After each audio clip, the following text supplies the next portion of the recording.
भारत चीन के बीच फिर हो सकती है बातचीत। 9वें दौर की बातचीत के लिए हो रहा है विचार।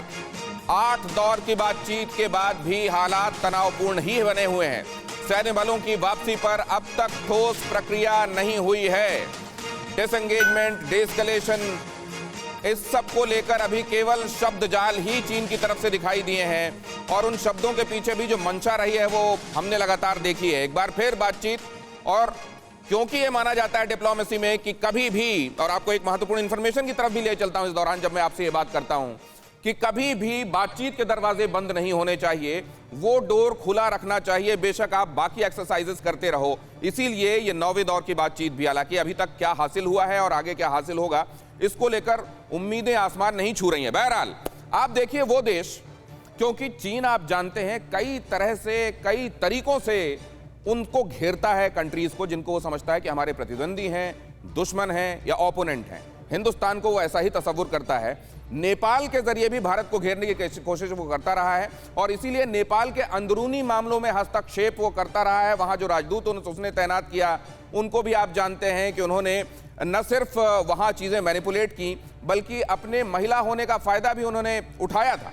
लेकिन इस बार वो मैनिपुलेट नहीं कर पा रहे हैं। क्यों नहीं कर पा रहे हैं, पूरी कहानी क्या है जरा यहां देखिए। संकट में है ओली तो याद आ रहे हैं अब मोदी। आप देख रहे हैं कि लगातार अब बीच में जो नेपाल के सुर बदले थे, अचानक उसमें जो करेला और नीम दिखाई दे रहा था, अब फिर से जलेबी और रसगुल्ला दिखाई देने लगा है। उसके पीछे वजह क्या है?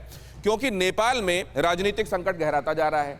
वहां पर आप जानते हैं कि ओली को भंग करना पड़ा है और व्यवस्था भंग करते हुए उन्होंने ये भी कहा कि अगर ऐसा नहीं होता तो मेरे खिलाफ और राष्ट्रपति के खिलाफ वहां अविश्वास प्रस्ताव लाया जा रहा था। असल में 2 धड़े बन गए हैं वहां कम्युनिस्ट पार्टी के, जो कि पहले भी धड़े थे, लेकिन चीन की कोशिशों से वो धड़े आपस में जोड़े गए थे।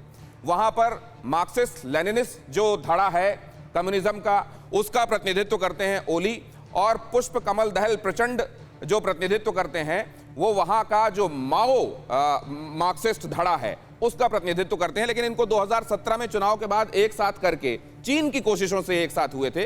कम्युनिस्ट पार्टी जो चीन की है वो यहां पर भी इसलिए दखल देती है कि ये भी तो वामपंथी है ये कहते हुए, लेकिन असल में वो चाहते ये हैं कि यहां दखल देके वो हिंदुस्तान को घेरे। इस पूरी कवायद में जब वो चाह रहे थे कि ओली और प्रचंड आपस में मिल जाए, ये हुआ नहीं, बल्कि वो नेपाली कांग्रेस से भी मिलने गए और वहां पर जो उन्होंने टटोला वो ये देखा कि इस बार उनकी दाल नहीं गल रही है। इसीलिए अब भारत की तरफ उम्मीदों से एक बार फिर नेपाल देख रहा है। उसको लगा था कि शायद चीन के साथ जाकर उसको ज्यादा भला होगा। बॉर्डर रोड इनिशिएटिव्स लिए जा रहे हैं, कर्ज दिया जा रहा है, वहां इंफ्रास्ट्रक्चर डेवलप किए जा रहे हैं, लेकिन इसकी आड़ में कैसे वो मैनिपुलेट कर रहा है, आंतरिक मामलों में कैसे दखल दे रहा है, ये अब नेपाल ने रियलाइज करना शुरू किया है। और इसीलिए देख रहे हैं आप कि हिंदुस्तान भी निराश नहीं कर रहा है। हमारे रॉ के चीफ हों, हमारे सेक्रेटरी हों एक्सटर्नल अफेयर्स डिपार्टमेंट के, या फिर अभी आप देख रहे हैं हमारे आर्मी चीफ, इन तीनों ने ही वहां जाकर दौरा किया, चीजें समझी और वहां के हालात को नॉर्मल करने के लिए नेपाल को एक बार फिर से राहत देने के लिए तैयारी हो रही है। मैं आपको इधर ले चलूंगा और बताऊंगा सीमा पर बड़ी तैयारी कैसे हो रही है और कैसे वो ड्रैगन को भारी पड़ेगी। लेकिन एक सवाल जल्दी से मैं लेफ्टिनेंट जनरल गुरमीत साहब से कर लेता हूं। गुरमीत साहब, ये वक्ती है क्या नेपाल की ये तकलीफ और उसमें अपने हमदर्द के तौर पर फिर से हिंदुस्तान की तरफ देखना, या अब अकल आ गई होगी? दिनेश जी, आपने बिल्कुल ठीक बताया। देखिए, ये जो मई के समय के अंदर में नया मैप यूनिलैटरल तरीके से नेपाल ने किया था, इसके पीछे चाइना का साइकोलॉजिकल वॉर, प्रोपेगेंडा वॉर और मीडिया वॉर था। उसके बाद में जिस प्रकार नेपाल के अंदर में स्थिति बदली, उसके अंदर में यूएन जो चाइना के जो एम्बेसडर है उनका बहुत ज्यादा इंटरफेरेंस जो नेपाल के पॉलिटिकल स्फीयर में था।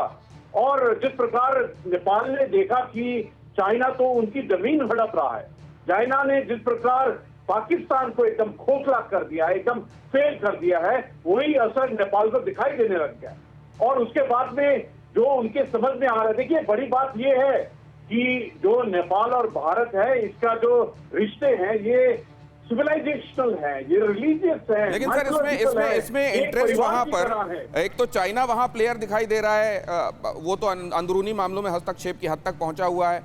अमेरिका ने भी वहां पर स्टेक, वो भी एक स्टेक होल्डर है क्योंकि वो मिलेनियम चैलेंज कोऑपरेशन के नाम पर अपना उसका स्टेक है वहां पर, और हिंदुस्तान तो जाहिर है वो पुराना रिश्ता है नेपाल के साथ। इस पूरे सिनेरियो को जनरल सिन्हा आप कैसे देखते हैं? बहुत संक्षिप्त बता दें आप, क्योंकि अगली इंफॉर्मेशन की तरफ बढ़ना है। देखिए ये जो आप देख रहे हैं इसको एक परिप्रेक्ष्य में देखें। राजनाथ सिंह जी का एक बयान आया था कि हमारा बेटी और रोटी का रिश्ता है। तो नेपाल में दो फैक्टर बहुत इंपॉर्टेंट हैं जो हम लोग सब मिस कर जाते हैं। एक है वहाँ की जनता और दूसरी है वहाँ की आर्मी। और आप ये जान करके आपको खुशी हो गई कि उनके जो आर्मी के चीफ हैं हमारे नेशनल डिफेंस कॉलेज में, और मैंने उनके साथ किया है, तो उनका ये वेरी क्लियर कट कहना है कि हम इंडिया के अलावा कहीं देख ही नहीं सकते। रॉ चीफ का जाना, आर्मी चीफ का जाना, फॉरेन सेक्रेटरी का जाना, ये चीजें कुछ दिन के लिए बदल सकती हैं। कम्युनिस्ट पार्टी जो है नेपाल के अंदर में ऐसा नहीं कि उसका पूरा बोलबाला है। ये चीजें परिस्थितियां बदलती हैं और इतनी जल्दी बदलेगी। आपको आज क्या अनाउंसमेंट आपको पता है? नेपाल ने कह दिया है कि कोविड की वैक्सीन वो नहीं लेगा चाइना से, वो इंडिया से लेना चाहता है अपने 20%। और ये बहुत बड़ा तमाचा है क्योंकि कम्युनिस्ट पार्टी ऑफ चाइना, उसका जो डिपार्टमेंट है एक्सटर्नल अफेयर्स का, उसके उपमंत्री गए हुए हैं विशेष रूप से नेपाल को एक बार फिर ऑन बोर्ड लेने के लिए। लेकिन अगर इतने बड़े तमाचे पड़ रहे हैं तो ये बहुत बड़ी कूटनीतिक हार है चीन की।